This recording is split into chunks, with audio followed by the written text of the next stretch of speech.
I remember sitting in my recliner and hearing this bam against the wall. I mean, the whole wall shook. I thought it was like a sonic boom or something.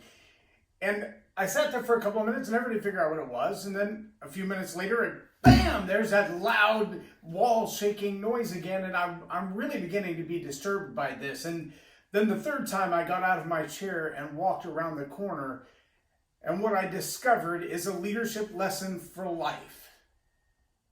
Welcome to Leading Leaders Podcast, 5-minute videos, 5 days a week. I'm Loren Norris with Leading Leaders Podcast. What I discovered when I opened the door was my 5 or 6 year old son sitting in the floor, nothing but his tidy whities, and laughing so hard I thought he was about to wet himself. And then as I scanned the room looking for his younger brother, who's around 3 or 4, I find him on the top bunk of the bunk bed. He's on the top bunk like he's in the starting blocks at a track, ready for a 100-yard sprint. And as I reach for him, he turns to me in his little 3-year-old voice, in nothing but his pull-ups and his football helmet, and says, "Watch this."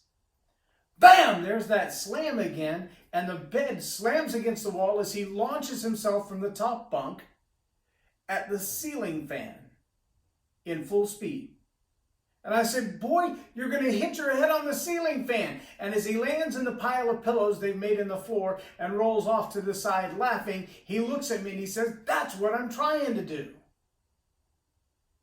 Now, I know that seems like an absolutely ridiculous story, but it's absolutely true, number one. Number two, it's true more often than you think. See, it's also true of both babies and leaders that they have a natural fear of falling. Babies are born with the fear of falling. That's why if you hold an infant in your hands and you kind of just jostle them a little bit, they immediately react. They'll hold on to everything. Now, some of them overcome that sooner. I have a granddaughter who'll be 3 in May, and she loves if you toss her up and then just don't even catch her, just let her land on the bed. I mean, if it's soft enough. You could throw her 10 or 12 inches. She loves it. I have a grandson who's almost the same age that's built like a tank. But if you act like you're going to drop him, he's going to rip your face off trying to hold on.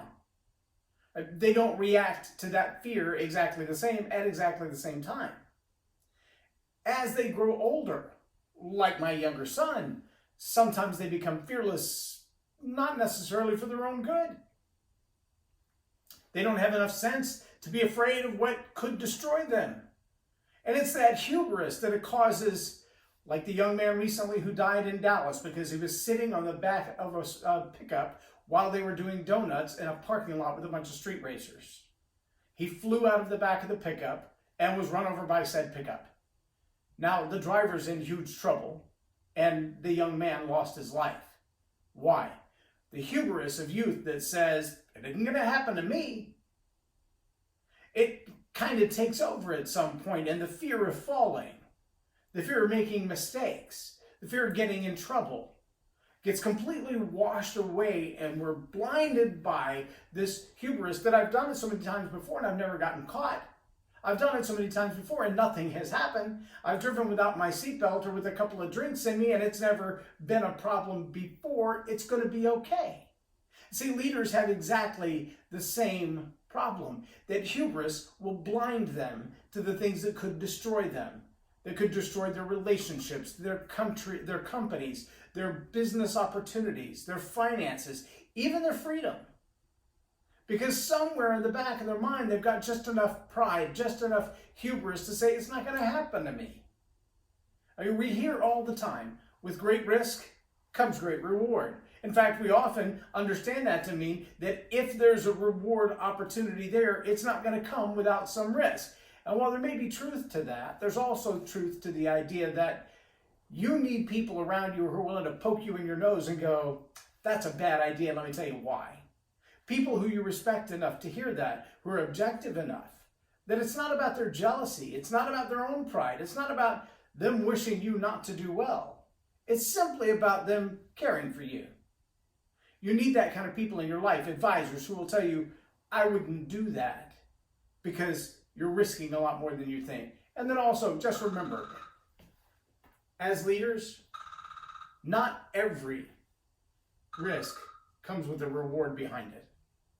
There are a lot of risks that only come with consequences and disaster behind them.